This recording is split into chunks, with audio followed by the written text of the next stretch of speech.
এই বাণী যদি কেউ শ্রবণ করে, তার লোমে লোমে রক্তঙ্কবে শুদ্ধা ভক্তির প্রকাশ হবে, ভগবত ভক্তির প্রকাশ হবে। যদি কেউ শ্রবণ করে, তার কর্ণ, মনে, ইন্দ্রিয়ে, তার চিত্তে, তার প্রতিটি লোমকূপে, তার প্রতিটি রক্তকণিকায়, প্রতিটি হৃদয় তন্ত্রে ভগবানের মঙ্গল বাণী বেজে উঠবে। হরিকথার এটাই হলো প্রভাব। সাধু মুখে যদি হরিকথা শ্রবণ করা যায়, আপনার প্রতিটি ইন্দ্রিয়ই তন্ত্রে তন্ত্রে ভগবানের মঙ্গলময় আর আনন্দময় এই বীণার তরঙ্গে তরঙ্গায়িত হবে। এই জন্য মৈত্রী চোখের জলে বিদায় নিয়ে বললেন, প্রভু, আপনার এই বাণীকে আমি হৃদয়ে ধারণ করে বিদুরজিকে জানাবো।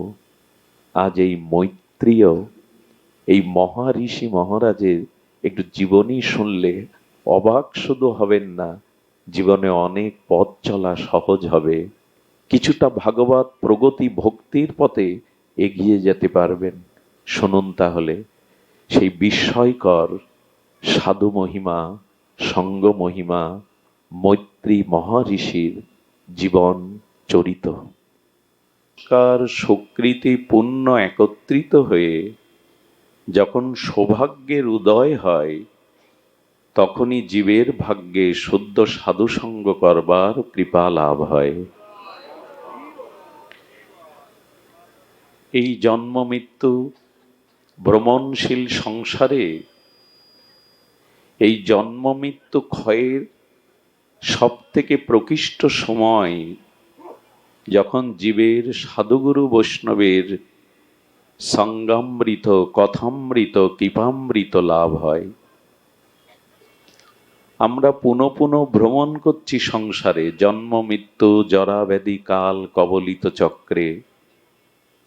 কবে যে আমাদের জন্মযাত্রা শুরু হয়েছে জানি না, কবে যে পথ শেষ হবে তাও জানি না। এই ভ্রমণশীল সংসার মরুকান্তরে পুনঃ পুনঃ জন্ম, পুনঃ পুনঃ মৃত্যু, পুনঃ পুনঃ প্রারব্ধ কর্ম ভোগ করছি। তখনই জীবের এই আসা যাওয়া, এই ভ্রমণরত চক্র বিনষ্ট হয় যখন সে সাধুগুরু বৈষ্ণবের বিশেষ কৃপা লাভ করে। তখনই এই ভ্রমণ তার রুদ্ধ হয়। সাধু সঙ্গে কি প্রাপ্ত হওয়া যায়? একটু কৃপা করবেন। 102-3 জ্বর গায়ে, লাঞ্চে তো সর্দি বসে গেছে, ডাক্তারের নিষেধ কথা বলা। আমি ওনাদের অনুরোধও করেছিলাম, আপনারা আমার প্রতি একটু কৃপা দান করুন যাতে শব্দাবলী সপ্রকাশ হয় আপনাদের প্রসন্ন চরণের কৃপায়। একটু শান্ত থাকবেন। লক্ষ্য করুন সাধু সঙ্গে প্রাপ্তিটা কি, ফলশ্রুতি কি? আহা, বলে নজ্ঞান মোহকৃত অন্ধকার বিনাশং, বলছেন দেবর্ষিপাদ নারদ। যদি আপনি প্রকৃত সাধু সঙ্গ, ভগবানের কোন প্রিয় মহতের সঙ্গ, মহামহিমা প্রাপ্ত হন, প্রথমে আপনার জীবনে অজ্ঞানতা যাবে। কারণ অজ্ঞানতায় আমাদের সমস্ত পাপের, ধ্বংসের, পতনের, স্খলনের মূল। পাপ থেকে আসে পতন, আর পাপ ডেকে আনে অজ্ঞানতা। আর অজ্ঞানতার পরিভাষা হলো নিজেকে না জানা, নিজেকে না চেনা। একটু ধ্যান দিয়ে শুনুন দয়া করে। বর্তমান সারা পৃথিবীর বৈজ্ঞানিক বিপ্লব ঘটে গেছে। শিক্ষা, গবেষণা, প্রযুক্তিতে মানুষ সমুদ্রের তলদেশে খনিজ সম্পদ আবিষ্কার করছে। গ্রহ থেকে গ্রহান্তরে, মহাকাশ থেকে মহাকাশান্তরে, মঙ্গল গ্রহে আর এই অনন্ত সৌরমণ্ডলে মানুষ এখন সব খবরই রাখছে। কিন্তু অজ্ঞানতা কি জানেন? এত বড় ডিগ্রি নিয়ে, এত বড় প্রযুক্তিবিদ হয়েও, এত বড় গবেষক হয়েও মানুষ অজ্ঞানতায় আছে এই কারণে সে ভূমি থেকে মহাকাশ জানছে, অথচ নিজে জানে না সে কে। এই জন্য বলছেন এটাই অজ্ঞানতা। লেখাপড়া জানলেই, বিদ্যা অর্জন করলেই অজ্ঞানতা ঘুচবে এমন নয়। নিজেকে না জানা পর্যন্ত, আমার স্বরূপ উপলব্ধি না হওয়া পর্যন্ত অজ্ঞানতা যাবে না। এটি দূর হয় সাধু সঙ্গে। তারই প্রকৃষ্ট একটি অপূর্ব চরিত্র গাথা আজ আমরা শুনব স্বল্প সময়। সুধীজন, ভগবান অখণ্ড পরতত্ত্ব শ্রীকৃষ্ণ যখন অপ্রকট হবেন, শেষ উপদেশ তিনি শ্রী উদ্ধবজিকে দান করেছিলেন। ভাগবতের একটি বড় প্রতিপাদ্য বিষয়। বৃহস্পতি শিষ্য, জ্ঞানী মধ্যে অগ্রগণ্য, আর দ্বারকার মন্ত্রী প্রবর, ভক্ত মধ্যে ভাগবত উত্তম। এই অধিকারীকেই ভগবান শেষ কিছু উপদেশ দিয়েছিলেন। একটা কথা বলি, ভগবান বা শুদ্ধ সাধুর মুখের উপদেশ খুব শক্তিশালী হয়। সাধারণ মানুষের মুখের কথায় অন্তরে ক্রিয়া করে না। কতজন তো কত কথাই বলে, পরিবর্তন হয় কি? কিন্তু ভগবানের কোনো প্রিয় অন্তরঙ্গ পার্ষদ, কোনো মহন্ত, কোনো সাধু, কোনো সদ্গুরুদেব যে বাক্য বলেন, ওই শব্দের মধ্যে অচিন্তনীয় শক্তি ক্রিয়া করে, যা আমাদের চিত্তের অজ্ঞানতা, মোহ, অন্ধকার দূর করে দেয়। এই জন্য সাধু মুখে কথা খুব সাবধানে শুনতে হয়। এটাই চিত্ত পরিষ্কার করার, অনাদিকালের কুসংস্কার দূর করার সব থেকে বলিষ্ঠ ভগবত মুখে, সাধু মুখে বাণী। কারণ কি জানেন?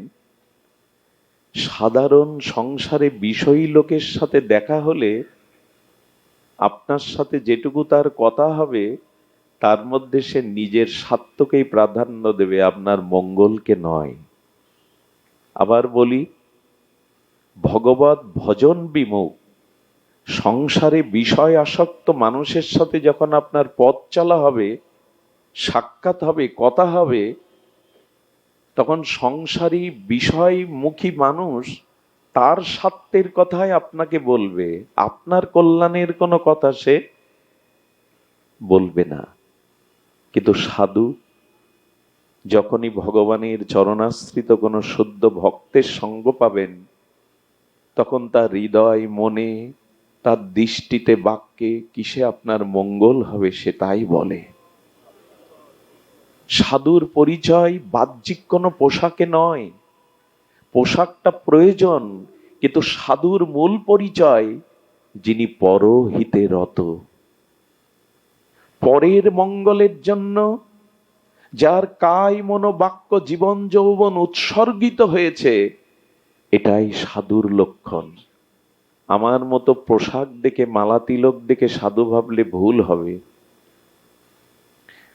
আমি সাধু নই। সাধু সেই ব্যক্তি যিনি বাক্যের দ্বারা, মনের সংকল্প দ্বারা জগৎ জীবের কল্যাণের জন্য নিজেকে বিতরণ করবেন। তার মুখের কথা সাধারণ না, একটা শক্তি সঞ্চার করে, আমাদের চেতনাকে জাগিয়ে দেয়, আমাদের মোহ অন্ধকার দূর করে দেয়। এই জন্য সাধু মুখে হরিকথাই হলো এ জীবনে সর্বোত্তম পাওয়া, শ্রেষ্ঠতম পাওয়া।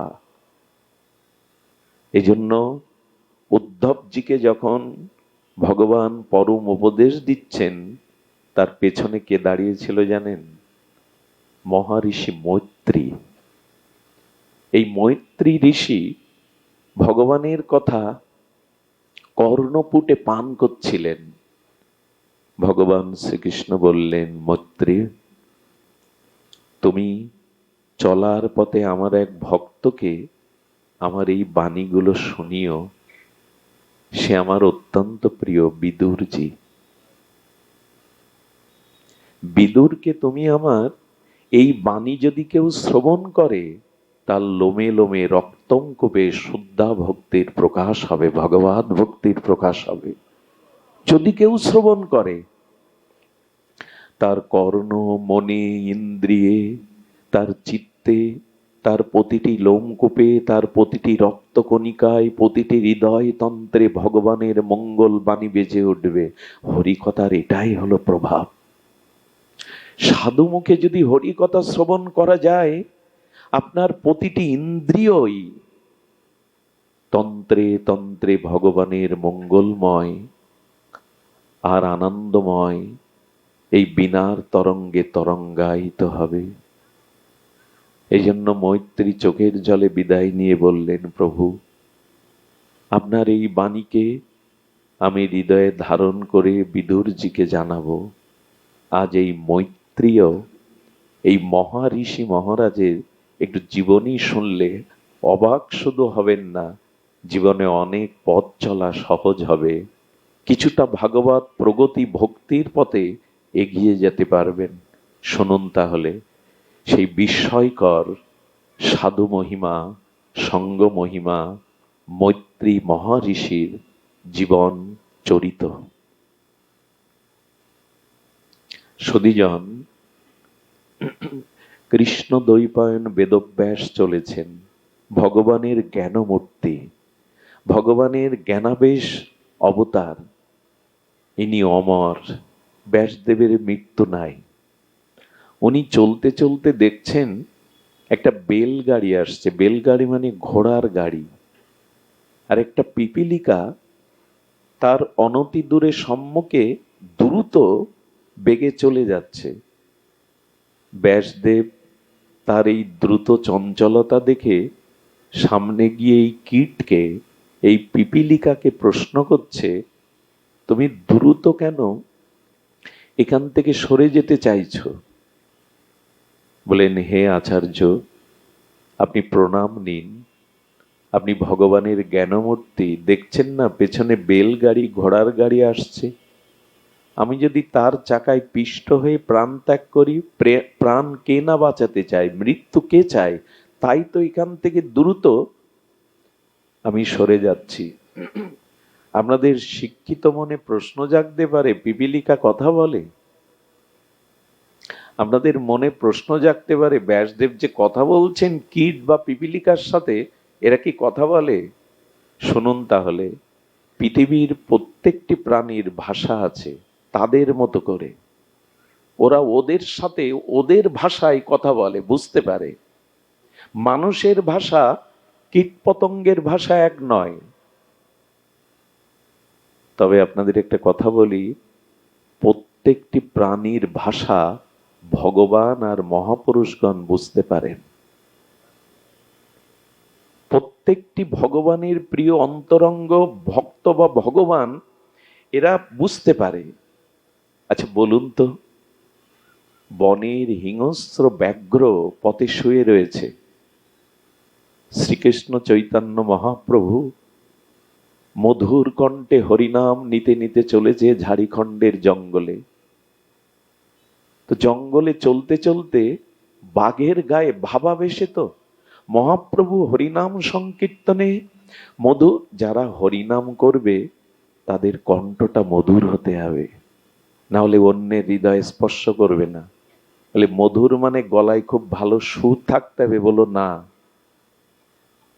যারা ভগবানের প্রসাদ পায়, যারা নিত্য ভগবানের নাম জপ করে, যাদের চরিত্র শুদ্ধ, তাদের কণ্ঠের মধ্যে একটা শক্তি ক্রিয়া করে, তাদের কণ্ঠটা অত্যন্ত মধুর হয়। মহাপ্রভু নিজে নাম নিচ্ছেন রাধা ভাবে, ব্যাঘ্রের গায়ে পা লেগে গেল।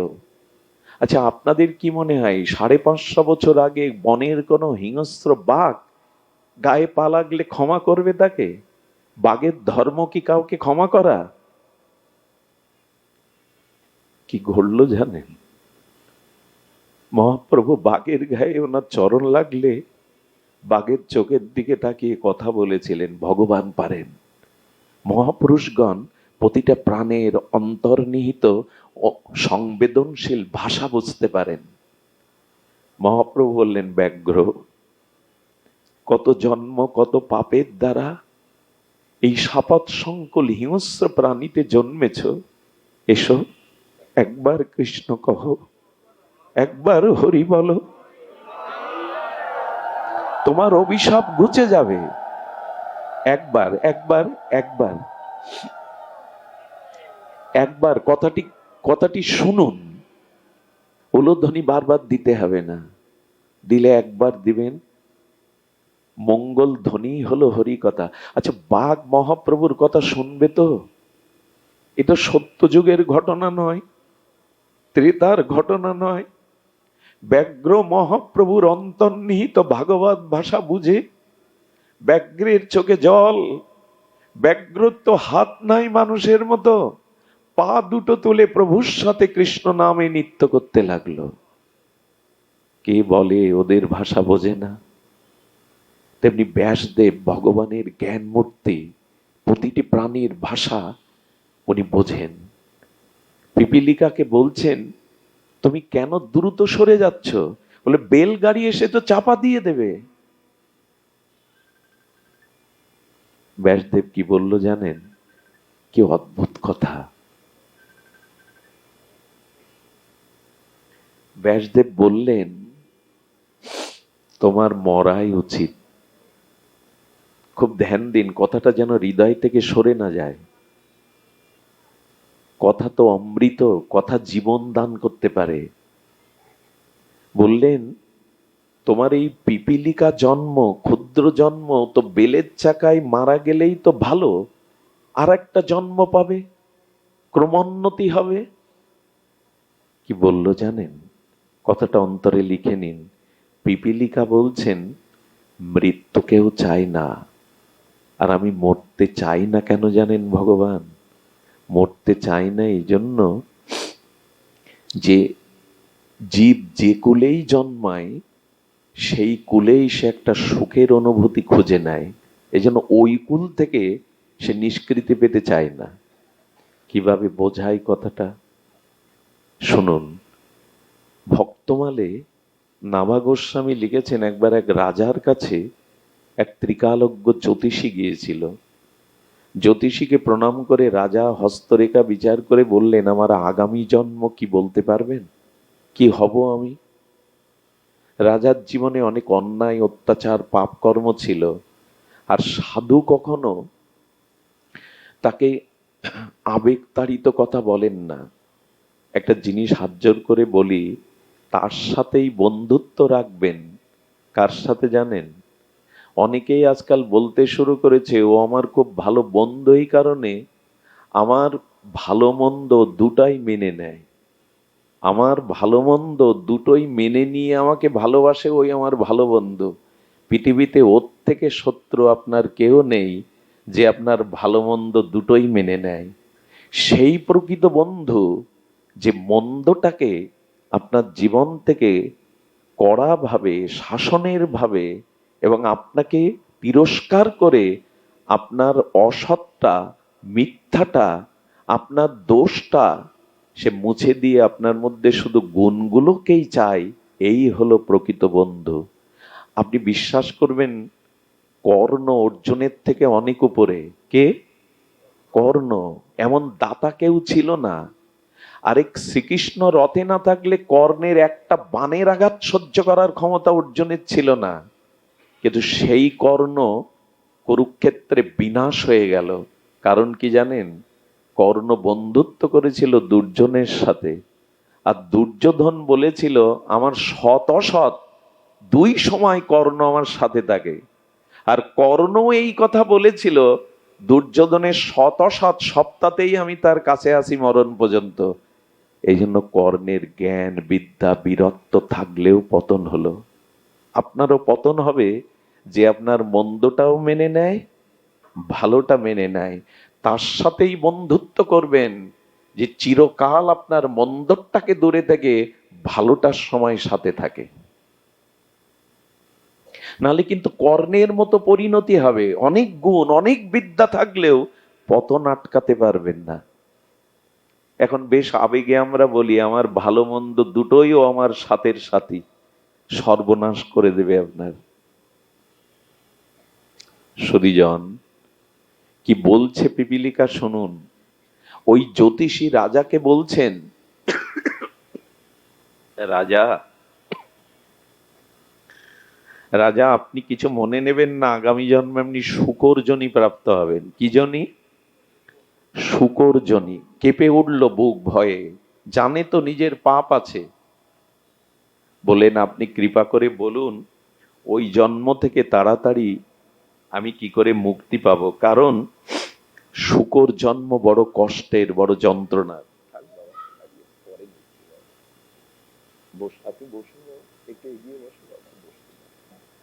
সুধীজন,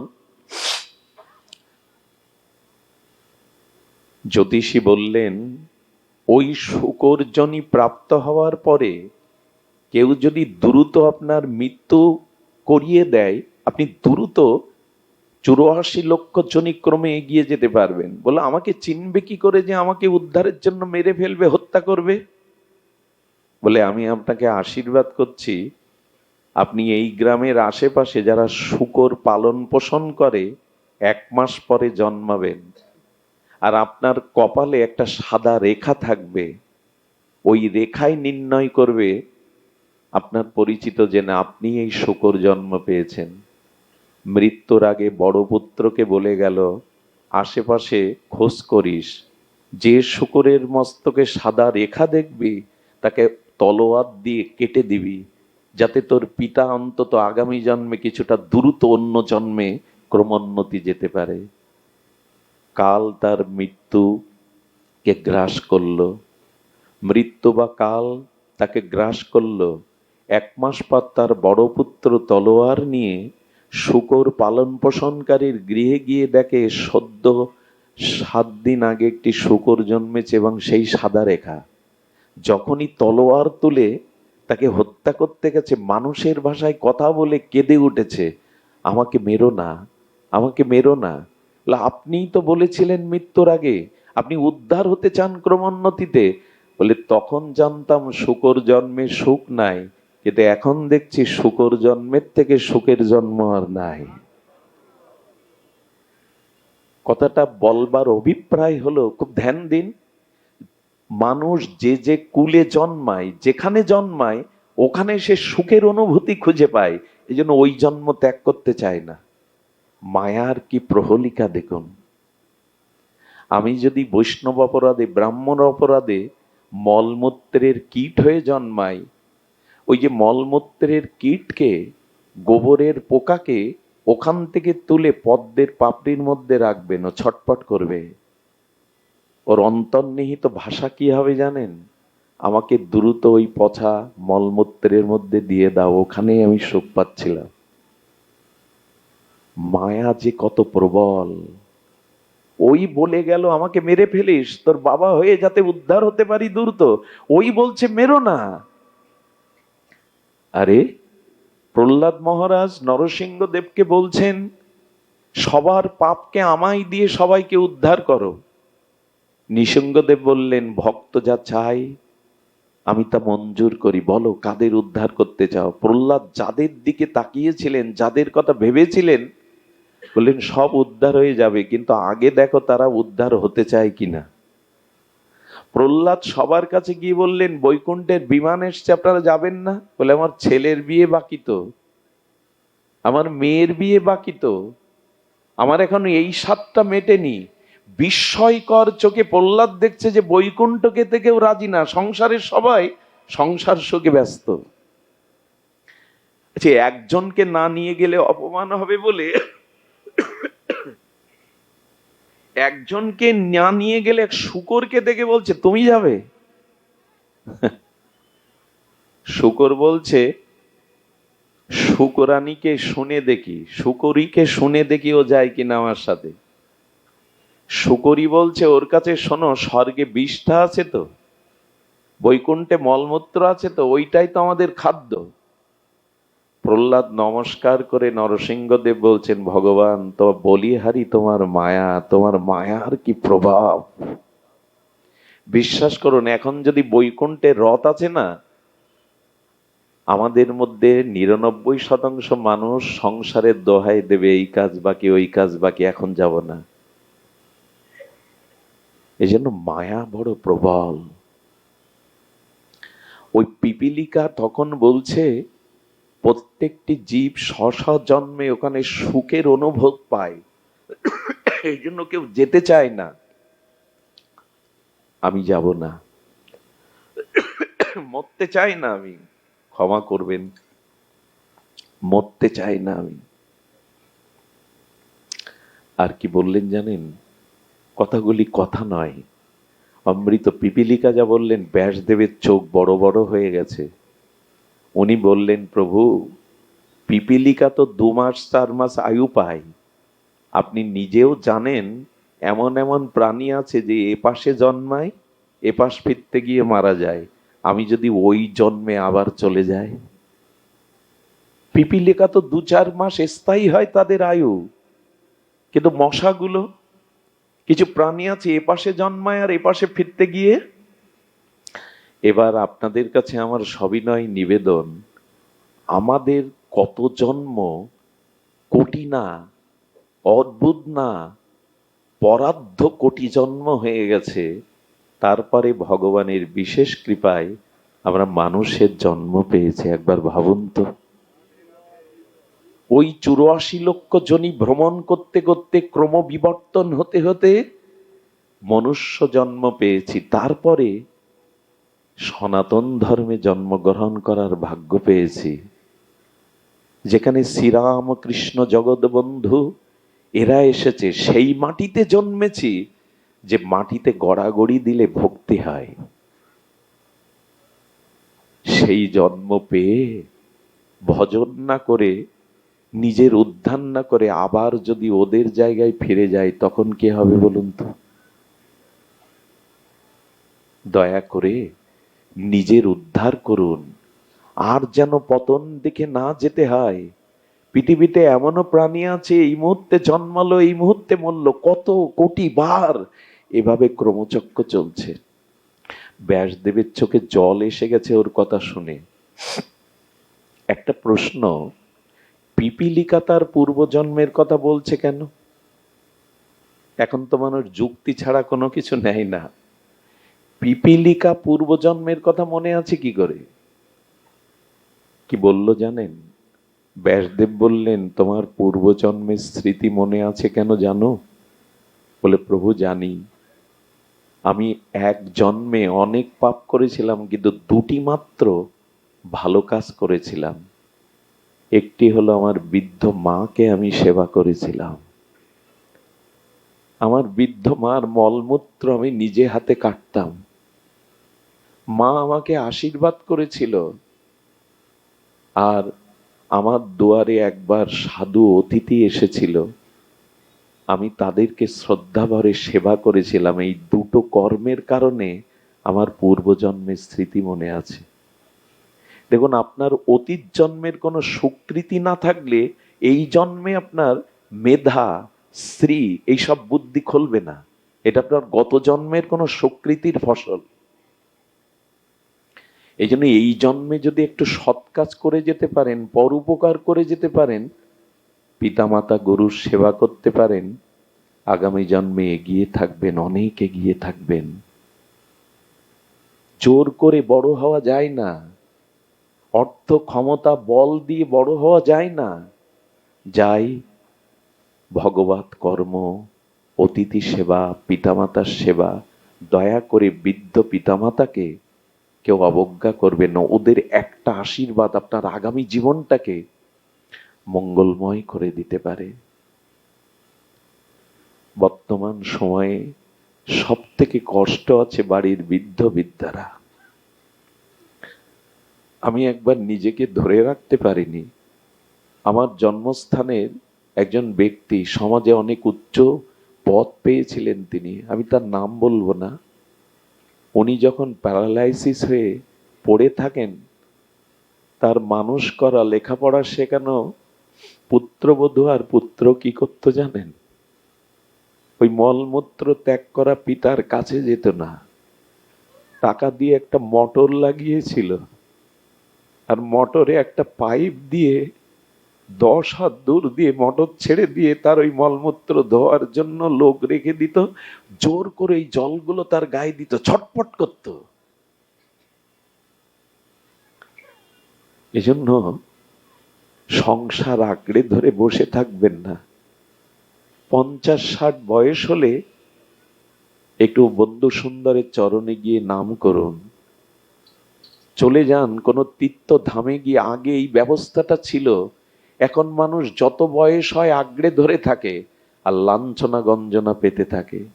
সারা জীবন সংসারে আঁকড়ে ধরার চিন্তাটা করবেন না, সৎকর্ম করুন। পিতামাতাকে বৃদ্ধ বিদ্যাদের অবজ্ঞা করবেন না। ওদের মৃত্যুর সময় একটা আশীর্বাদ আপনার আগামী জীবন মঙ্গলময় হতে পারে। ওদের সেবা করবেন। বলেন, আমি আমার বৃদ্ধা মায়ের সেবা করেছিলাম, এই জন্য পূর্বজন্মের স্মৃতি আমার মনে আছে। ভগবান ব্যাস, আমি অতিথি সেবা করেছিলাম, এই জন্য আমার মনে আছে। ব্যাসদেবের চোখে জল এসে গেল। এতটুকু পিপীলিকা বলে কি? সদীজন, ব্যাসদেব বললেন, তুমি এই জন্ম ত্যাগ করো, তবে আগামী কিছু জন্ম, একটা ক্রম আছে তো, এত লক্ষ এই জন্ম, এত লক্ষ এরকম ভাগ আছে না, 20 লক্ষ, হ্যাঁ, পশু জন্ম, 30 লক্ষ পশু জন্ম, 11 লক্ষ কৃমি কীট। এইভাবে বিজ্ঞানও অনেকটা এগিয়েছে ক্রমবিবর্তনে, যে মানুষ কিভাবে আজকের মানুষ। ধ্যান দিন, বলেন তোমার আগামী কিছু জন্ম আরো নিচকুলে পশুকুলে জন্মাতে হবে, একটা ক্রম আছে তো। তবে জেনে রাখো, তুমি যে কুলেই জন্মাও, আমি ব্যাসদেব প্রতিজ্ঞা করছি, আমি তোমাকে কৃপা করতে তোমার সঙ্গ দেব। এই দেখুন সাধু সঙ্গের মহিমা। বহু জন্মের ভাগ্য না হলে সাধু সঙ্গ হয় না। বলেন, আগামী যে কুলেই তুমি জন্মাবে, আমি তোমার সঙ্গ দেব। আর শুনে রাখো, এইভাবে ক্রমবিবর্তনে একদিন তুমি ক্ষত্রিয় হবে, একদিন তুমি ব্রাহ্মণ কুলে জন্মাবে, আর তোমাকে পূর্ণ জ্ঞান দিয়ে তোমাকে ভগবানের চরণে পৌঁছে দেওয়ার দায়িত্ব আমার থাকলো। সাধু পারে, এই জগতে শ্রীগুরু বৈষ্ণব সাধুগণই পারে আপনার উপায় করে দিতে। সত্যি কথা বলতে কি, ভগবানের কৃপা অগ্রে না আগে না, গুরু কৃপায়। বন্ধু সুন্দরের প্রিয় আমার দাদাজি মহারাজ বলছিলেন, ভগবানের পিছনে ছুটে কিছু পাবেন না। তুলসীদাস গোস্বামী বললেন, যদি কখনো কৃষ্ণ আর শ্রী গুরুদেব, শ্রীকৃষ্ণ আর গুরুদেব আপনার দুয়ারে এসে দাঁড়ায়, কাকে প্রণাম করবেন আগে? জগৎগুরু শ্রীকৃষ্ণ যদি গুরুদেবকে সাথে নিয়ে আপনার দরজার চৌকাটে দাঁড়ান, আগে কৃষ্ণকে না, আগে গুরুকেই প্রণাম করতে হবে। আমি ভগবানকে উপলব্ধি করতে পারতাম না, কে ভগবান, কি ভগবানের মহিমা, এটা গুরুদেব কৃপা করে জানিয়েছেন। এজন্য সাধু কৃপা, মহৎ কৃপা চাই। সুধীজন, এভাবে ওই ঘোড়ার গাড়িতে তখন মৃত্যুকে আর ভয় নেয়। একটা কথা বলি, একমাত্র ভক্তি লাভ হলেই, মহৎ শ্রী গুরুপা, গুরু কৃপা, সাধু কৃপা লাভ হলে তখন মানুষ মৃত্যুকে আর ভয় পায় না। পরীক্ষিত মহারাজ কিন্তু মৃত্যুতে ভয় পেয়েছিলেন প্রথমে। 7 দিন ভাগবত শুনে গুরুদেব পরমহংস সুখদেব গোস্বামী প্রশ্ন করছেন, আরে আমি মরবো, এটা পশু বুদ্ধি। সুখদেব পরমহংস কুলতিলককে শোনাচ্ছেন পরীক্ষিত মহারাজ, গুরুদেব, হে পরমহংস, এখন যদি তক্ষক অভিশাপগ্রস্ত আমাকে দংশন করতে স্বপ্নে আসে, আমি কালরূপ তক্ষককে ভয় পাবো না। বলে, কেন পাবে না? 7 দিন আগে তো ভয় হচ্ছিল মৃত্যুর। বলে, যে গোবিন্দ গুণকথা, অমৃত লীলা কথা শুনিয়েছেন, এখন সাপের মধ্যেও আমি আমার ইষ্ট কৃষ্ণকে দেখবো, তাতে আমার আর ভয় কোথায়? আমি সর্পের মধ্যেও কৃষ্ণকে দেখবো, তো আমার ভয় কোথায়? হরিদাস ঠাকুর মৃত্যুকে প্রার্থনা করেছিলেন যে ভাষায়, তা পৃথিবীতে অমর হয়ে আছে।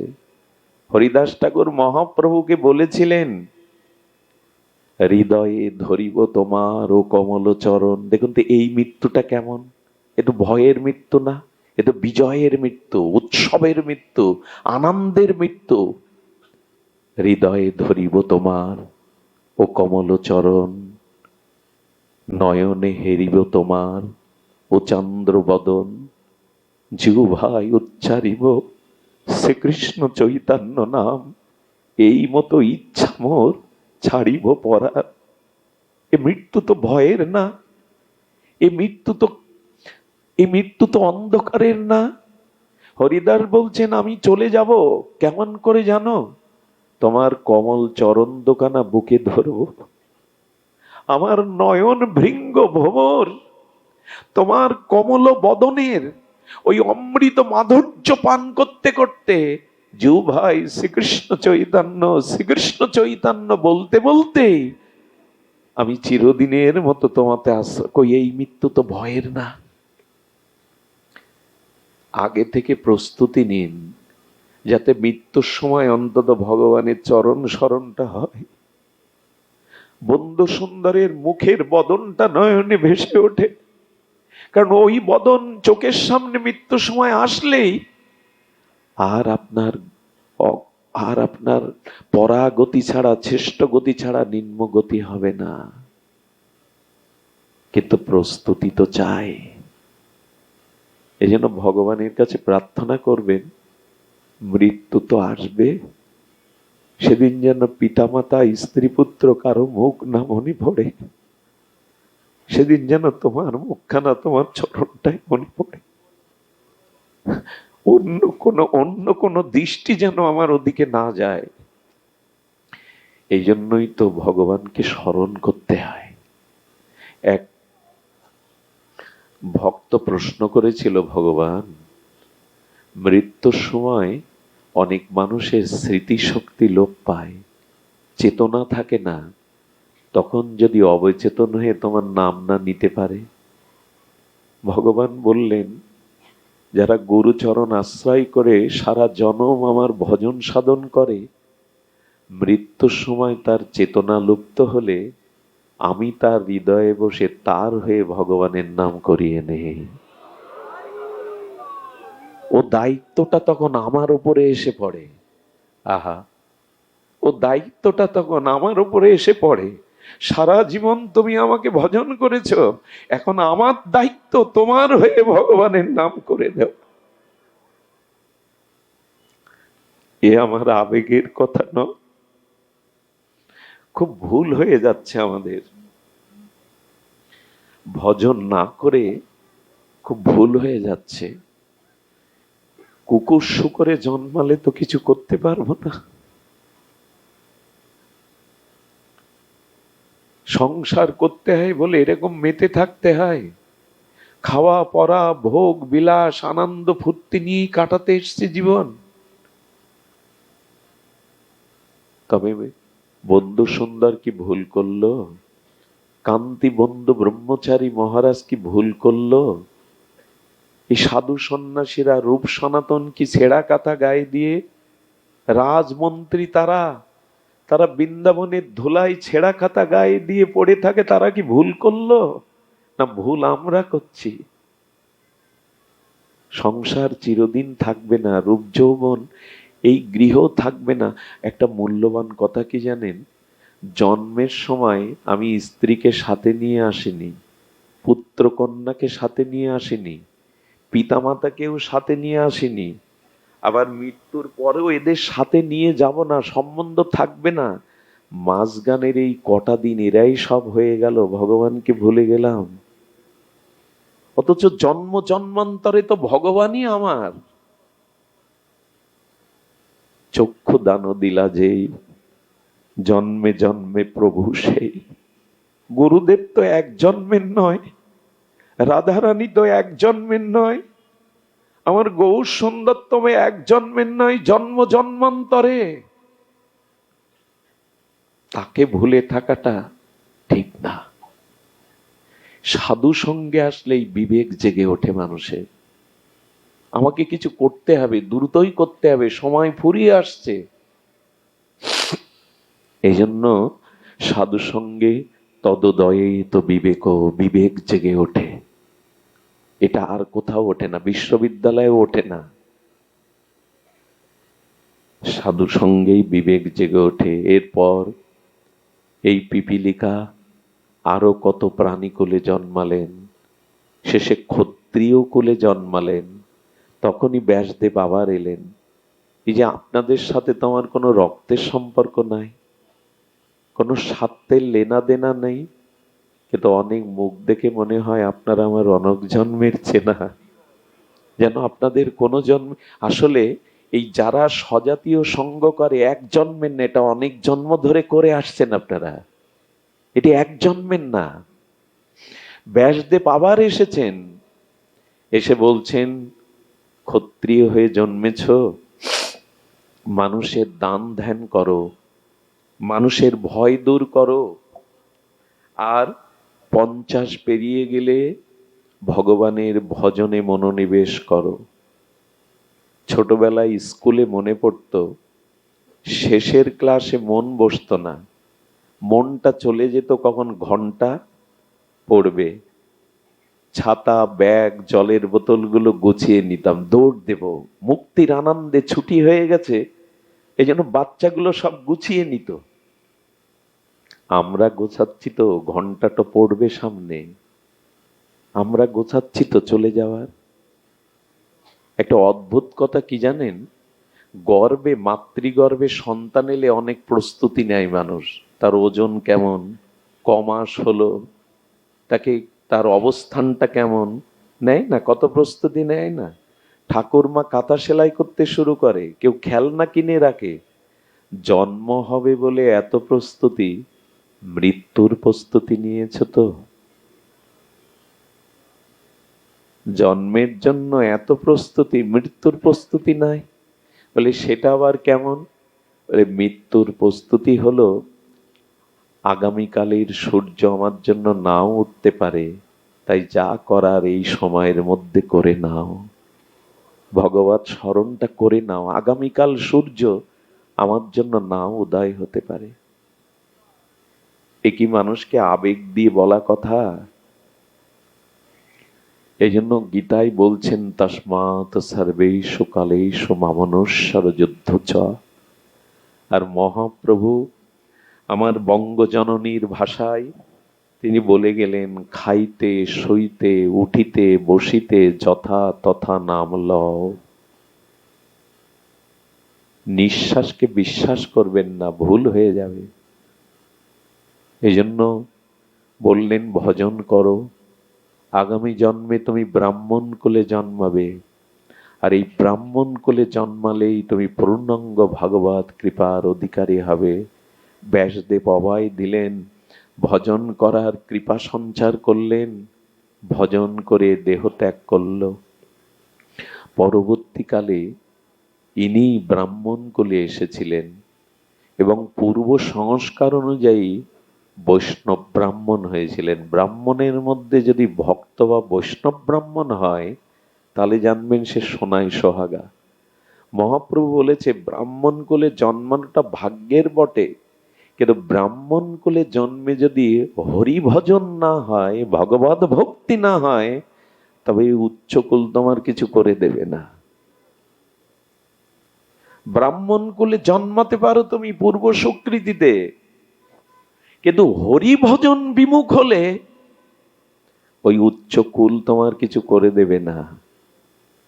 কই মহাপ্রভু তো ব্রাহ্মণ কুলে এসেছিলেন, অভিমান করেননি তো? মহাপ্রভু তো ধুলাই লুটাচ্ছে, কই উনি তো অভিমান করেননি। এই জন্য উচ্চ কুলে জন্মালেও হরিভক্তি পরায়ণ হতে হবে।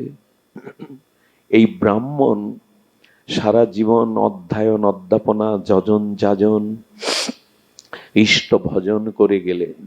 ব্যাসদেব তাকে কৃপা করে বললেন, আগামী জন্মটাই তোমার সার্থক জন্ম হবে, এর পরের জন্মই হলো ইনি মৈত্র মৈত্রী মহর্ষি ঋষি হয়ে জন্মালেন, মৈত্রী হয়ে।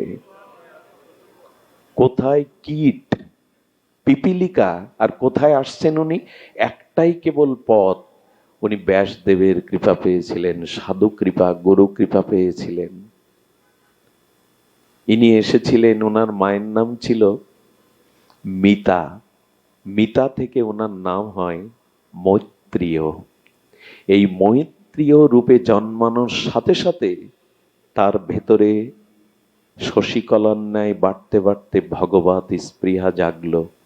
আমি আপনাদের একটা কথা অনুরোধ করে বলি, অবশ্য ফরিদপুরের মাটিতে কথা বলা আমার মানায় না, অন্য মাটিতে বলা যায়। সিলেটের মাটিতে, শ্রীহট্টের মাটিতে, ফরিদপুরের বৃহত্তর ফরিদপুরের মাটি খুব পবিত্র। এখানে ভগবানের অনেক প্রিয় পার্ষদ, বিশেষ করে বন্ধু সুন্দর, আমাদের স্বামী প্রণবানন্দ, অনেক মহাপুরুষ এসেছেন। আর বন্ধু সুন্দর তো স্বয়ং রাধারানীর পরম মাধুর্য কৃপা নিয়ে এলেন। আমার মাঝে মাঝে ফরিদপুরে আসলেই আগে গাড়ি থেকে আমি জুতোটা নামাতে চাই না, কারণ এই মাটিতে জুতো পায়ে দিতেও কুণ্ঠিত বোধ হয়। মনে হয় এই ধুলায় এখনো বন্ধু সুন্দরের চরণধুলি মাখানো আছে, এই বাতাসে এখনো ওনার ভজন অনুভূতিগুলো মাখানো আছে। আপনারা ফরিদপুরবাসী ধন্য কেন জানেন? ফরিদপুরবাসী ধন্য, ভগবান বা তার প্রিয় পার্ষদ যদি কোথাও আবির্ভূত হন, কোন শুদ্ধ ভগবানের প্রিয় ভক্ত যে মাটিতে জন্মায় তার 16 যোজন মাটি ভক্তি স্নাত হয়, পবিত্র থাকে। কয় যোজন? 1 যোজন মানে 2.5 কিলোমিটার। বৃন্দাবন দাস ঠাকুর বলছেন 16 যোজন মাটি পবিত্র হয়ে যায়। যদি এগুলো যুক্তি জানলে, একটা অ্যাটম যদি বাস্ট হয়, অ্যাটম বোমা কত দূর ছড়িয়ে যায় তার বিকিরণ? ডাক্তারবাবু কত দূর যায়? নাগাসীমায় যে দশা হয়েছিল, হিরোশিমা নাগাসীমাতে, তো মানুষের তৈরি করা অ্যাটম পাওয়ার যদি পুরো এলাকাকে তামা করে দিতে পারে, তো যারা ভগবানের ভজন করেন তাদের ভজন শক্তি অনুভূতি ছড়াবে না মাটিতে, বাতাসে? এই জন্য এই মাটি অন্যরকম। ফরিদপুরের মানুষদের অভাব কম, বিশেষ করে যেখানে মহাপুরুষদের আবির্ভাব হয় ওখানে ঐশ্বর্য লক্ষ্মী এসে ভগবানের সেবা করে। সুধীজন, এসব কথা বলছি কেন? এই মাটিতে জন্মেছি বলে গর্ব করবেন, অথচ ভজন করবেন না, সে গর্বের কোনো মূল্য নাই। মানুষ মনে করে কি বৃন্দাবনে গেলেই, ওখানে বাস করলেই, মহাপুরুষের আবির্ভাব স্থলিতে জন্মালেই হয়ে গেল, এমন না। আচ্ছা বলুন তো, আয় করে দিতে পারে একজন, আপনার আয় করে বাজার করেও আনতে পারে, বাজার করে সবজিগুলো আমানিও করতে পারে, আমানি করে রান্নাও করতে পারে, রান্না করে থালায় পরিবেশনও করতে পারে, থালা থেকে হাতে করে আপনার মুখে তুলে দিতে পারে, কিন্তু ওটা চর্বিত চর্বণ কেউ করে দিতে পারে? ভজনটা আপনাকেই করতে হবে। অমুক মাটিতে জন্মেছে এই অভিমানে ভজন না করে বসে থাকলে মুখে তুলে দিতে পারে, চাবাতে হবে তো, চর্বণ করতে হবে তো নিজেকেই। এই জন্য এই মাটির অপমান হবে যদি ভজন না করেন। যেমন হরিদাস ঠাকুর যে দেশে জন্মেছে সে দেশে যদি নামের প্রভাব না থাকে, নামের রুচি না থাকে, তবে সেই মাটি অপমানিত হবে। এই জন্য আপনারা ভজন করুন। আর ভজনের মধ্যে শ্রেষ্ঠ কি জানেন? সাধু সঙ্গে হরিকথা শ্রবণ করা। এটাই ভজনের অন্যতম শ্রেষ্ঠ উপায়। অন্য উপায় যেগুলি আছে, কিন্তু ভাগবত প্রাধান্য দিয়েছেন সাধু সঙ্গে হরিকথা। শুনুন, সা বৈ পুংসাং বিশ্বাসকেন কথা সুজা ন পদায়েদ যদি রতিং শ্রমৈব হি কেবলম।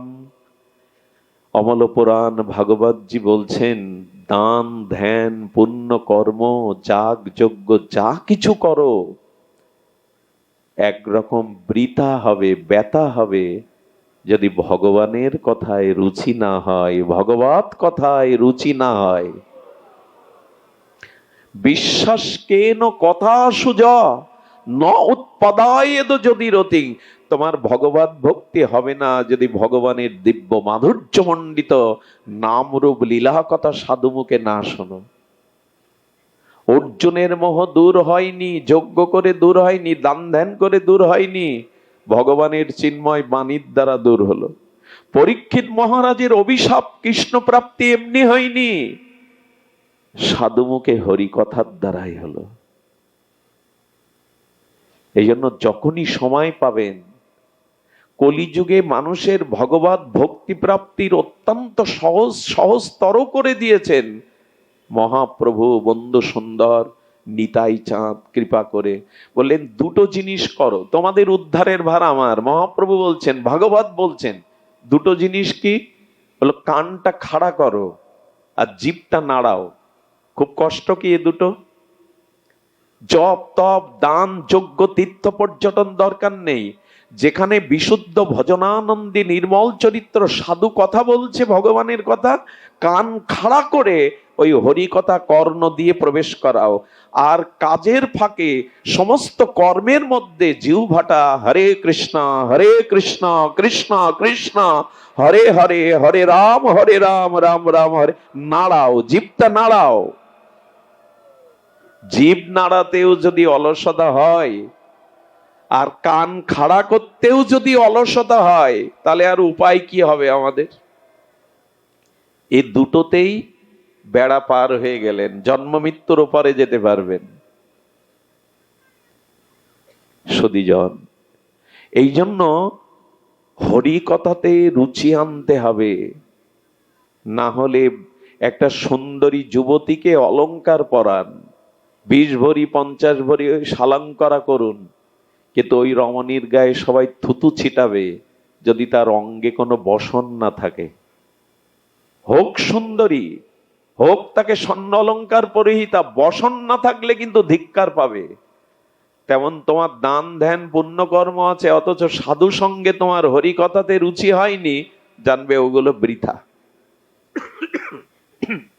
ওগুলো বৃথা, ওতে কাজ হবে না। তো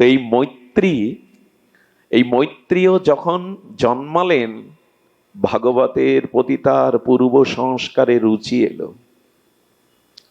যখন রুচি এলেন, কার কাছে ভাগবত শিক্ষা গ্রহণ করবেন? দেখুন, এই ভাগবত বলতে গেলেও একটা পরম্পরা লাগে।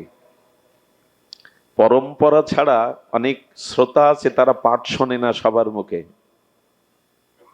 পরম্পরা মানে এই যে বিদ্যুৎটা এখানে বাল্ব আকারে জ্বলে অন্ধকার দূর করছে, এর উৎস কি এখানে এই বাল্বের মধ্যে? পাওয়ার হাউসে। ওই পাওয়ার হাউস থেকে মূল শক্তিটা কেন্দ্রায়িত হয়ে আপনার সেই 11,000 ভোল্ট থেকে বিভাজন করে 420 ভোল্টের দ্বারা আবার তার টেনে সুইচ মিটার লাগিয়ে যতটুকু ধারণ ক্ষমতা এখানে সেটা জ্বলছে। পাওয়ার হাউস যদি এখন উৎপাদন বন্ধ করে দেয়, সুইচ দিয়ে বাল্ব খাটিয়ে কেউ করবেন, জ্বলবে না। তো ভাগবতেরও একটা পরম্পরা আছে, সেই পরম্পরা কি শুনুন। ভগবান এই ভাগবত জ্ঞান দিলেন ব্রহ্মাকে, ব্রহ্মা দিলেন নারদকে, নারদ দিলেন বেদব্যাসকে, বেদব্যাস দিলেন সুখদেবকে, ছিল সুখদেব দিলেন সুতমুনিকে। তেমন যারা ভাগবত বলছেন তাদের ভাগবত পরম্পরাও থাকতে হবে। দুটো শ্লোক মুখস্থ করে আর বিভিন্ন কিছু দিয়ে আপনাদের 3 ঘন্টা বসিয়ে রাখার নাম ভাগবত না।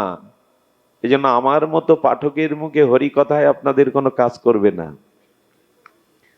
শুদ্ধ পরম্পরা থাকতে হবে। বিশ্বাস করুন, আমি ক্লাস 6-এ উঠে আর পড়াশোনা করতে পারিনি, পিতা চলে যায়।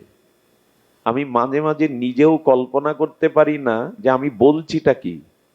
সারা দিন কর্মে ব্যস্ত থাকতে হয়, আমি গ্রন্থ দেখবার সময় পাই না। কিন্তু পরবর্তী বুঝলাম, যখন আমার বোধোদয় হলো, এটা গুরু পরম্পরার শক্তি। ভাগবত বলা যায় না, ভাগবত প্রকাশ হয়। ভাগবত কখনো মুখস্থ করে মানুষকে মোহিত করার বস্তু নয়, এটি স্বপ্রকাশ ধর্মী, গুরু কৃপায় প্রকাশ হয়। ডক্টর মহানম্রত ব্রহ্মচারী কি ভাগবত গঙ্গন্তরী এমনি হতে পারে? নরেন দত্তকে কি বিবেকানন্দ হয়ে চিকাগো জয় করতে পারে? এর পেছনে গুরু শক্তি, অন্য কিছু না। এই জন্য নিজের কোনো পাণ্ডিত্যে এখানে কিছু হয় না, পরম্পরা শক্তির মাধ্যমে দীক্ষাও নিতে হয়, হরিকথা সঙ্গ করতে একটা পরম্পরা। মাঝখানে পাওয়ার হাউসের মাঝখানে কোনো সেট পড়লে এই আলো চলবে না। আমরা পরম্পরাটাই ভুলে গেছি, জানি না। তো আমার বলবার অভিপ্রায় হলো, এই মৈত্রী ঋষি পরম্পরায় চলে গেছেন কার কাছে জানেন? পরাশরের কাছে, ব্যাসের পিতা পরাশর ঋষির কাছে। উনি ভাগবত পরম্পরা পেয়েছিলেন। ওনার কাছে গিয়ে যখন ভাগবত শিক্ষা গ্রহণ করলেন, বললেন গুরুদেব আমি লেখাপড়া জানি না, গুরু কৃপায় ওর মধ্যে ভাগবত প্রকাশ ঘটিয়ে দিলেন। কিন্তু ভাগবতের যথার্থ প্রকাশের অধিকারী হয়েছে কিনা একটা পরীক্ষা নিলেন। পরীক্ষা ছাড়া তো আমরা আমরা তাদের চরণ কৃপা পেতে পারি না। একটা আধার হতে হয়, একটা পাত্র হতে হয়। খুব ধ্যান দিয়ে শুনুন। মৈত্রীকে বললেন আমাকে একটু সোনা দক্ষিণা দাও। কি চাইলো? সুবর্ণ, সোনা। মৈত্রী ঋষি ভাগবত বুঝেছেন কিনা, উনি যথার্থ তত্ত্বজ্ঞ হয়েছেন কিনা, গুরুদেব পরীক্ষার জন্য কি চাইলেন? সুবর্ণ। এসে চিন্তা করলেন, কিছু মনে করবেন না, কলি মহারাজ এই স্বর্ণের মধ্যে সুবর্ণের মধ্যেই পঞ্চম জায়গা চেয়েছিলেন। এই জন্য সাধুগুরু বৈষ্ণবরা সোনা ব্যবহার খুব বেশি করতে চায় না, কারণ সোনার মধ্যে, আচ্ছা আপনি চিন্তা করতে পারেন, পরীক্ষিত মহারাজের মতো বৈষ্ণব কুলতিলক সে কেন মৃগয়া শিকার করতে গিয়ে মুনির গলায় সাপ জড়িয়ে দিল? এই বুদ্ধি ওনার কোথা থেকে এলো? একজন এমন আচার্য, পাণ্ডবদের উত্তরসূরি, গর্বেই যিনি ভগবান দর্শন করেছেন, সে মুনির গলায় সাপ জড়িয়ে দেবে, এই বুদ্ধি ওর কোথা থেকে এলো? বলো, উনি দুর্যোধনের পোশাক আর মুকুটটা পরেছিলেন একদিন, ওই সোয়াতেই তার মধ্যে কলি প্রবেশ করলো, মৃগয়ায় নিয়ে গেল, বুদ্ধি ভ্রষ্ট করে দিল। সুধীজন, উনি বললেন গুরুদেব আমার কাছে সুবর্ণ চেয়েছেন, কিন্তু সুবর্ণ তো গুরুদেবের চাওয়ার বস্তু না। এই দেখুন কেন অধিকারী হওয়া লাগে। উনি গণ্ডকী নদীর তীরে গিয়ে তপস্যা করে একটা শিলা পেলেন, শালগ্রাম শিলা। ওটাই পরাশরকে উপহার দিয়ে বলছেন গুরুদেব আপনার সুবর্ণ এনেছি। পরাশর তাকিয়ে বললেন এটা তো নারায়ণ শিলা, এটা সুবর্ণ কোথায়? হাত জোর করে বললেন গুরুদেব, সুবর্ণ শব্দের অর্থ ধাতু সোনা, আরেকটি অর্থ যদি আপনি কৃপা করে আমাকে বলবার অনুমতি দেন, সুবর্ণ, যার বর্ণ উজ্জ্বল, সু, এই সুবর্ণ একরকম ভগবানকেই বলা হয়। উনি বুঝলেন আমি উপযুক্ত জায়গায় জ্ঞান দিয়েছি, বুঝতে পেরেছে। বললেন তো সুবর্ণই ভগবান, তাই নারায়ণ শিলা তোমার কাছে ভগবান? বলে যদি কৃপা করেন, অনুমতি দেন, তবে এই নারায়ণ শিলার মধ্যে চতুর্ভুজ ভগবান প্রকট হয়ে যেতে পারে আপনার কৃপা হলে। উনি হাত জোড় করে স্তুতি করতে লাগলেন, হে ভগবান, ভগবত কৃপা শক্তিতে তুমি প্রকট হও। ওনার স্তুতি শুনতে শুনতে চতুর্ভুজ নারায়ণ প্রকট হয়ে গেলেন, শিলার মধ্যে দিয়ে প্রকট হয়ে গেলেন। এটা যদি পুরাকালে আমাদের বর্তমান সময়ে বৃন্দাবনে রাধারমণকে দেখতে যান না অনেকেই, গোপাল ভট্ট গোস্বামীর সেবিত বিগ্রহ রাধারমণ দেখেন না বৃন্দাবনে? অনেকে এর মধ্যে আছেন, গেছেন। এই রাধারমণও শিলা ছিল। গোপাল ভট্ট গোস্বামী কেঁদেছিল, সব মন্দিরে তোমাকে সিঙ্গার করে, পোশাক পরায়, তোমাকে যদি একটু পোশাক পরিয়ে সিঙ্গার করে তোমাকে একটু আরো সাজাতে পারতাম। চোখের জলে প্রার্থনা করে যে সকালে গিয়ে দেখে শিলার মধ্যে দিয়ে রাধারমণ প্রকট হয়ে গেছেন, রাধারমণ প্রকট হয়ে গেছেন। দেখুন, এই রাধারমণ যখন প্রথম প্রকট হয় তার ঠোঁট বোঝানো ছিল। অবাক হয়ে যাবেন, বৃন্দাবনের রাধারমণের এখন 4-5টা দাঁত বেরিয়েছে, ঠোঁটটা একটু ফাঁকা হয়ে গেছে। আশ্চর্য না? একবার বৃন্দাবনে গেলে গোপাল ভট্ট গোস্বামী রাধারমণ দর্শন, আপনি চোখ ফেরাতে পারবেন না। প্রথমে ঠোঁটটা অধরটা বোঝানো ছিল, কয়েকটা সরু দাঁত বেরিয়েছে, এখন একটু ফাঁকা হয়ে গেছে।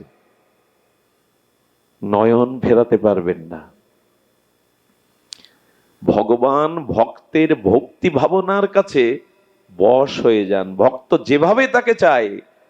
গদাধর পণ্ডিত গোস্বামী বলছেন, আমি মালা দিতে পারি না, মাজা পড়ে গেছে, এত বয়স হয়েছে, চন্দন দিতে গিয়ে কখনো চোখে লেগে যায়, ঠোঁটে লেগে যায়, উঁচু হতে পারি না, একটু বসতে পারো না ঠাকুর? ইচ্ছা করে একটু চন্দন দিতাম, মালা দিতাম। যেই না রাত্রে বলেছে, সকালে মঙ্গলা দিতে গিয়ে দেখে ঠাকুর পদ্মাসনে বসে পড়েছে, আর যাতে কষ্ট না হয় ভক্তের। ভক্তি থাকলে ভগবান বশ হয়ে যান তার। তো যখন নারায়ণ প্রকাট হয়ে গেছেন, ধন্য ধন্য করে বুকে জড়িয়ে নিলেন, বলেন আজ থেকে ভাগবতের পূর্ণাঙ্গ কৃপা শক্তি তোমার মধ্যে প্রকাশ হোক মৈত্রীয়। তাহলে ভগবানের শেষ উপদেশ শোনার অধিকারী হন। ভগবানের মুখে একটা কথা বলি, অনেকেই বলেন আমি লেখাপড়া জানি না, সংস্কৃতি শ্লোক পড়তে পারি না, আমি কি করব? অনুরোধ করে শেষ করছি, বিশ্রাম শেষ তো করা যায় না, বিশ্রাম করছি। ভক্তি যদি প্রকাশ হয়, লেখাপড়া বাঁধবে না। মহাপ্রভু বলেছিলেন, পৃথিবীতে ভাগবতের সর্ববৃহত্তম শ্রেষ্ঠ টিকা শ্রীধর স্বামীর। কোন নাম বললাম? শ্রীধর স্বামী। মহাপ্রভু বললেন, স্বামীকে যে মানে না সে পতিতা। এ কথাও বলে বসেছেন চৈতন্যদেব, যদি ভাগবত পড়ো, ভাগবত ব্যাখ্যা করো, তবে শ্রীধর স্বামীর টিকায় ব্যাখ্যা করবে। মহাপ্রভুর অনুমোদন। এই শ্রীধর স্বামী বংশ পরম্পরায় কাশীতে জন্মেছিলেন। কাশীর নরসিংহ মন্দিরে উনি অর্চন করতেন নৃসিংহদেবের। কাশীতে বাস করে পরম্পরায় পণ্ডিত বর্গের পরম্পরা হয়ে লেখাপড়াই জানতেন না, স্কুলে যাননি। 20 বছর নরসিংহদেবকে সেবা করেছেন। আর এই লেখাপড়া না জানা কাশীতে তাকে টিটকারি কাটত। বড় পণ্ডিত, শ্রেষ্ঠ পণ্ডিত, কাশীর সেরা পণ্ডিত, একদল লোক তো থাকে উপহাস করার, চিরকালই থাকে। ওকে বড় কষ্ট দিত। কি পণ্ডিত, কোথায় চলেছেন? লেখাপড়া জানে না তো। একদিন কাশীতে এসছেন দুইজন অধ্যাত্মবিদ, তারা আধ্যাত্ম শিক্ষা, শাস্ত্র শিক্ষা করবে বলে এসেছেন। আর এই সমালোচনাকারীদের পাল্লায় পড়ে গেছে। বলেন ওই লোকের কাছে যান, ওই নরসিংহ মন্দিরে যে আছে, উনি ষড়বিদ শাস্ত্রের পারঙ্গম, ন্যায় দর্শন ভূগোলে ইতিহাসে ওনার বুৎপত্তিগত জ্ঞান আছে। ওনার চরণে পড়ে কাঁদবেন, উনি কিন্তু বিদ্যা দিতে যাবে না। দেখুন কিভাবে উপহাস করছে। ওনার চরণ ধরে কাঁদবেন, উনি বিদ্যা দিলে আপনারা শ্রেষ্ঠ বিদ্বান হয়ে যাবেন। আর এই দুই বিদ্যার্থী গিয়ে ওনার চরণে পড়েছে। চরণে পড়ে বললেন, আপনি কাশীর অন্যতম শ্রেষ্ঠ বিদ্বান, আমাদেরকে বিদ্যা দান করুন। আরে ছাড়ো ছাড়ো, আমি মূর্খ, ওই যে শিখিয়ে দিয়েছে, কথা না দিলে চরণ ছাড়বো না। উপায় না পেয়ে বললেন, ঠিক আছে আমি তোমাদের জানাবো, আপাতত তো মুক্তি পাই। ভোরবেলা নৃসিংহদেবের মন্দিরে গিয়ে তালা দিয়ে বললেন, চললাম প্রভু, তোমার সেবার জন্য আমি বিদ্যা অর্জন করতে পারিনি, স্কুলে যেতে পারিনি, আজ আমাকে কলঙ্ক নিতে হয়, উপহাস শুনতে হয়। আর তোমার সেবা করব না, কোনো বিদ্বানের চরণে বসে বিদ্যা শিক্ষা করব, আমি চললাম। 20টা বছর সেবা করতে গিয়ে লেখাপড়া করা হয়নি। কি ঘটলো, যখন দরজায় তালা দিচ্ছে, নরসিংহদেব ভেতর থেকে বলছেন, আমায় ছেড়ে চলে যাবি? ওরে আমায় ছেড়ে চলে গেলে আমার সেবা কে করবে? তোর মতো প্রাণ ঢালা সেবা তো কেউ করবে না। গুরু গম্ভীর নরসিংহদেব ভেতর থেকে বলছেন, বলেন তাহলে আমি উপহাস সহ্য করব? বলেন কোনো পণ্ডিতের কাছে যাওয়া লাগবে না, আজ থেকে আমার কৃপায় আমার আশীর্বাদে তোর মধ্যে স্বতঃস্ফূর্ত ভাবে ষড়বেদ, চারিবেদ, ষড়দর্শন, নিখিল শাস্ত্র তোর মধ্যে প্রকাট হয়ে যাবে, যা আশীর্বাদ করেছিলেন নরসিংহদেব। এবং উনি ভাগবতের অদ্বিতীয় টিকাকার। এই দুইজন বিদ্যার্থী সকালে গিয়ে বলছেন, এবার কৃপা করে বিদ্যা দিন। ওদের মধ্যেও প্রকাশ করলেন, এই দুজনকে লিখালেন ভাগবতের বৃহত্তম স্বামীপাদের টিকা, যে টিকা মহাপ্রভু মান্যতা দিয়েছেন।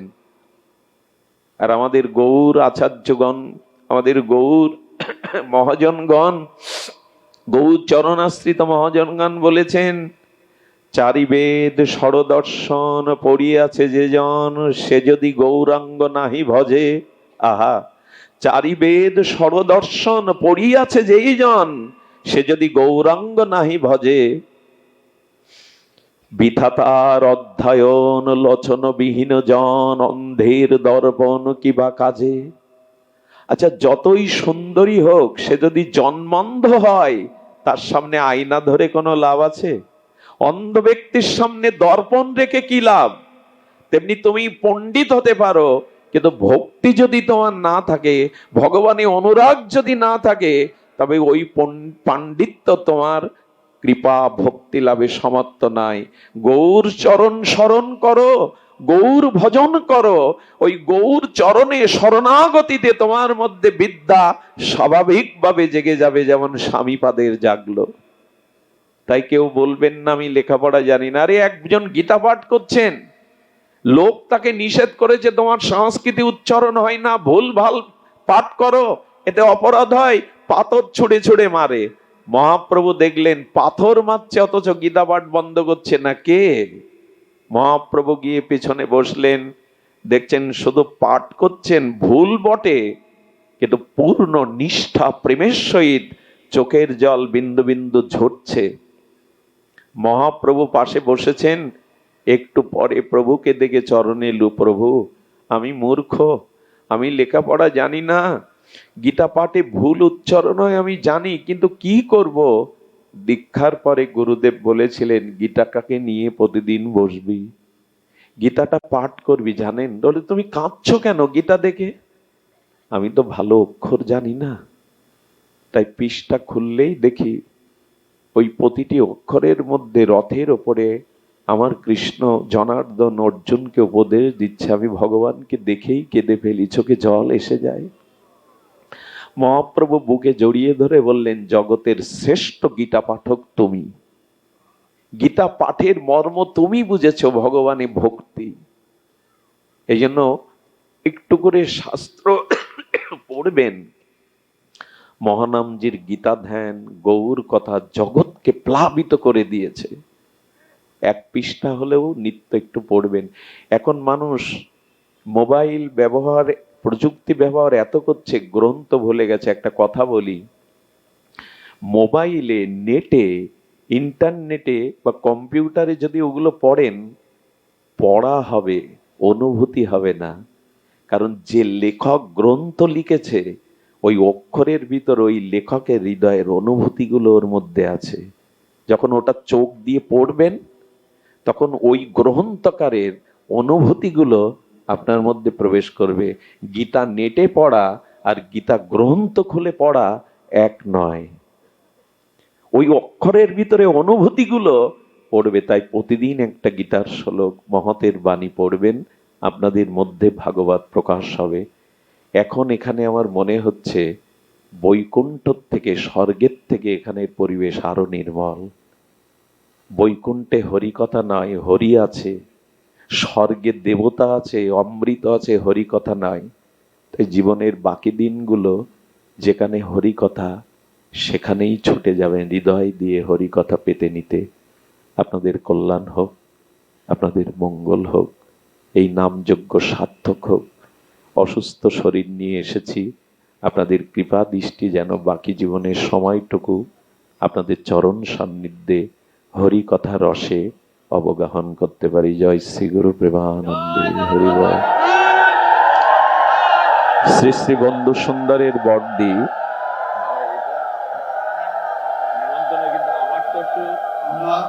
শ্রী শ্রী যুক্তেশ্বর